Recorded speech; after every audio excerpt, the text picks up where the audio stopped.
ज़माना बदल गया है, ऐसा सब लोग कहते हैं। ज़माना बदल गया है, हम भी ज़माने की ओर देखते हैं तो क्या बदला है देखें तो पहले गैस सिलेंडर के लिए 4 साल का इंतज़ार किया है हमने। 4 साल के पहले नंबर लगाया उसने, फिर भी ऑन लेकर भी 4 साल के बाद हमारा नंबर लगा। आज पोजीशन ये है, आप फ़ोन कीजिए 2-2.5 हज़ार के अंदर आपको गैस कनेक्शन मिल जाता है आराम से, बगैर किसी उज्ज्वला योजना के सहारा लिए। समय बदला है, समय में ये देखा जा रहा है कि जो मन की प्रसन्नता थी, सुख सुविधाएं, भौतिक साधन संपन्नता ने हमें जो देना था वो दे दिया, भरपूर दिया। आज हम एक क्षण में हमारे जमशेदपुर के एक मित्र से बात कर सके, एक क्षण में दिया है बहुत, लेकिन मन की प्रसन्नता जो है वो ये जिसे कहते हैं कि धनवाद, धन का प्राबल्य हो तो ही सुख मिलेगा। इस वृत्ति में हमें आराम मिलता है, सुख नहीं मिलता, और हम आराम को ही सुख समझ लेते हैं। आराम सुख को नहीं कहते और सुख आराम नहीं होता। सुख और आराम की विभिन्न व्याख्याएं हैं।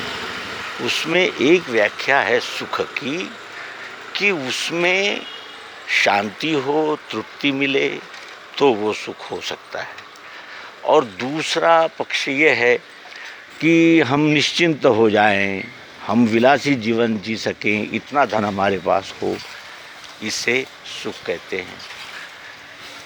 दोनों सुखों का अनुभव लेते हुए फिर ज़माने में बदलाव ये नज़र आ रहा है, यूज़ एंड थ्रो, इस्तेमाल करो और फेंक दो, वापरा आणि फेका, वापरा आणि फेका। तर इस्तेमाल करो और फेंक दो, यूज़ एंड थ्रो। माता पिता भी उसी श्रेणी में आ रहे हैं, और लेकिन ऐसा करके भी वो लोग सुख से नहीं है, क्योंकि उनका ये परेशानी है कि कॉन्वेंट की फीस बहुत है, और कॉन्वेंट पढ़ लेने से ही मनुष्य बड़ा विद्वान और बुद्धिमान हो जाता है।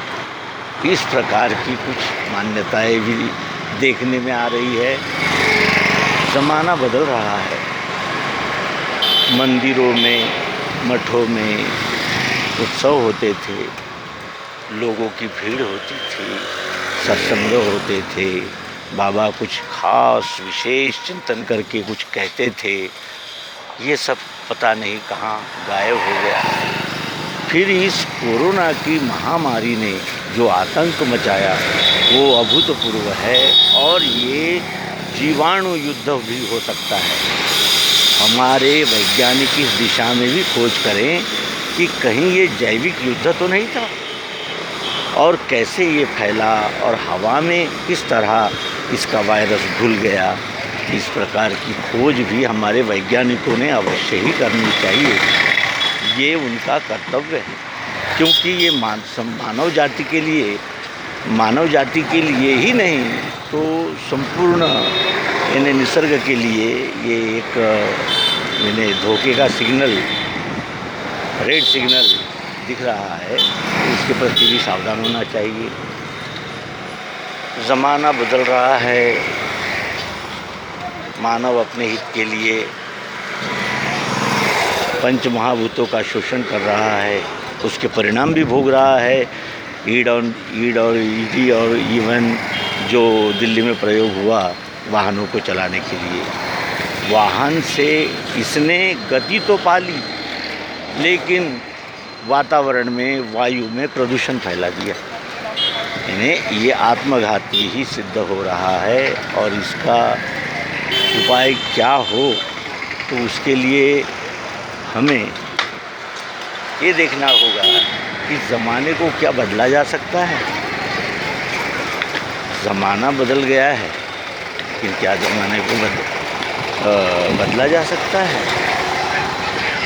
तो ये देखने में आ रहा है कि ज़माना बदल तो रहा है, लेकिन वो भौतिक सुखों में ही संपूर्णता मानता हुआ चल रहा है, और अंत में स्मशान में इसको बांध कर ले जाते हैं, जला देते हैं, गाड़ देते हैं, बहुत कुछ, और उसके बाद इसका रूपांतरण हो जाता है। लेकिन जब तक ये जीता है तब तक ये अपने माँ बाप ने दिए हुए नाम, कुल, गोत्र, जाति, पंथ, संप्रदाय, नागरिकताएं, भाषाएं, मर्यादाएं, उपाधियाँ, इसका बोझ ढोता रहता है।